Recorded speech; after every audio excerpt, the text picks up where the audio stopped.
so good to have you here. Thank you so much for being here with me today. Today I'm going to share with you the top 5 must-read books according to me. And these are the books that have really heavily impacted me, and I love them and I recommend them to people over and over again because the information in these books is just profound, it's insightful, it's beyond this third dimensional world, and that's what we need today. We need a world that is love-based, that is rooted in love, and that is of love. And these books remind me of my true identity as spirit. And I hope that these book suggestions will help you and that you'll read one of them. If you have already read any of the books, let me know which one and what you thought of it. Let's get right into it. So this is not in any particular order. The first book I have here is The Power of Now. And did you just love all my little sticky notes in it? I love this book. I came across this book, I want to say almost 4 years ago, and I don't know how I came across this book. It's one of those books that kind of just randomly fell into my lap. But I love this book. This is such a great book to understand our thoughts, to understand the power of now, the power of living in the present moment. It's a book about spiritual awakening. It's a book about reminding you of who you are, your true essence. And it's a book that I deeply, deeply keep close to me as a reminder that there's always two voices, the voice of the ego and the voice of love. And this book really helped me to understand what the voice of the ego is, what the emotional body is, what the pain body is, how our ego speaks to us. And it was just, I don't know, it was so liberating to understand that I am not that dreadful, that mean, that nasty voice in my head. And it really just sparked this whole spiritual awakening for me, and really was one of the first books I read on my spiritual journey when I became aware that I was on my spiritual journey. This is a good book for someone who's newly beginning their spiritual journey and waking up and interested and curious and learning more about who they are and what's beyond this life, because life has a deeper meaning, and this book is a great, great book. The next book I have is The Alchemist. Now this book I was given to as a birthday present many, many years ago, but I read it, I believe, for the first time in 2013, and I was like, how come I've never read this book before? It is a beautiful book. It's a book about finding your treasure, following your bliss. It's a book about discovery. It's a book about self-empowerment. It's a fiction book, but it has such deep spiritual truths to it, and I think that's the reason I resonate with it. The one thing I really loved about this book was the whole concept of a hero's journey, following your bliss, finding your treasure. And we're all on a hero's journey, and our journey is beautiful and has the right curves and the right directions and the right people and the right circumstances that happen to us that help us awaken to our treasure. And you have to read the book to really understand what the boy in this book really finds out. But this is a great, great book. If you're someone who's looking for a good read, this is a fiction book, so if you're looking for a good read, I really, really suggest this book. It is a very, very empowering book, and this is something that I will probably pass along to my kids to tell them to read this book. And this is a good book for high schoolers. So if you're in high school watching this video, or have a friend whose birthday's coming up, give this book to them. They will love it. This is a good book to give to the younger generations, to empower them, to tell them that anything is possible, to create dreamers, not followers in this world. So this is the book I really suggest. The next book I have is A Return to Love by Marianne Williamson. And again, this is one of those books I found at the beginning of my journey 5 years ago, almost 6 years ago now, and I devoured this book.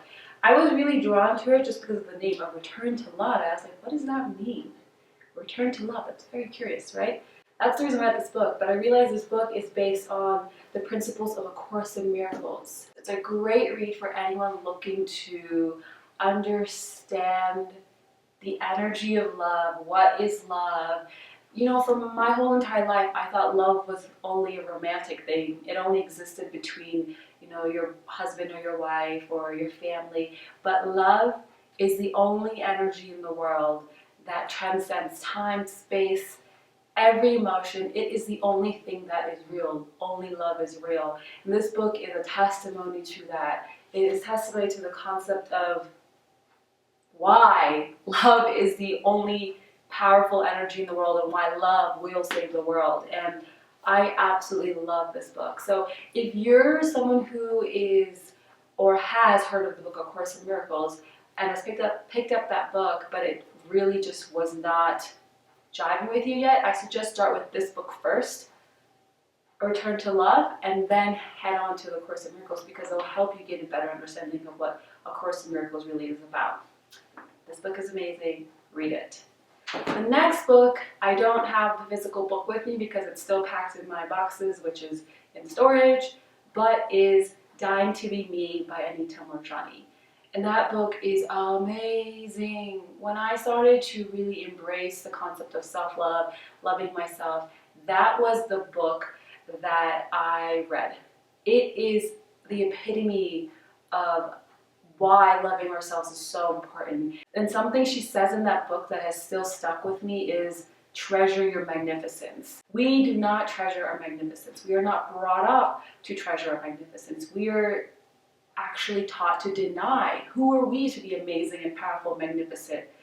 Actually, who are we not? And that book is an amazing, amazing testimony to the power and the value and the importance and just the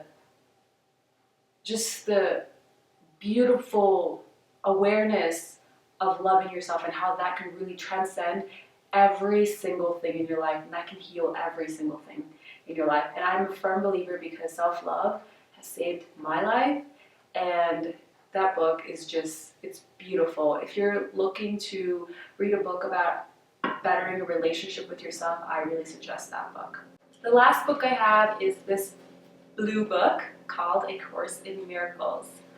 I love this book. This book is my holy grail book. I came across this book in 2012 and I was not ready for it, so I looked at it and I closed it, put it away. But in 2013, I picked it up again, did the same thing, opened it, was like, nope, this is not for me, closed it, put it away.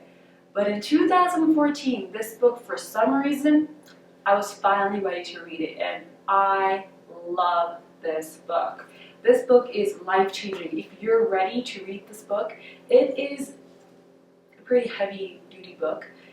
It is information that will not apply to all of us because a lot of us live in filters. Since of its religious kind of terminology, the Christian terminology in this book, it's a throw-off for people, especially people who've had bad experiences with Christianity or people who are not from the Christian faith. But this book has nothing to do with religion. That's the cool part. It has everything to do with miracles, understanding that miracles are natural. If miracles don't occur, then something has gone wrong. This is a book that I live my life by.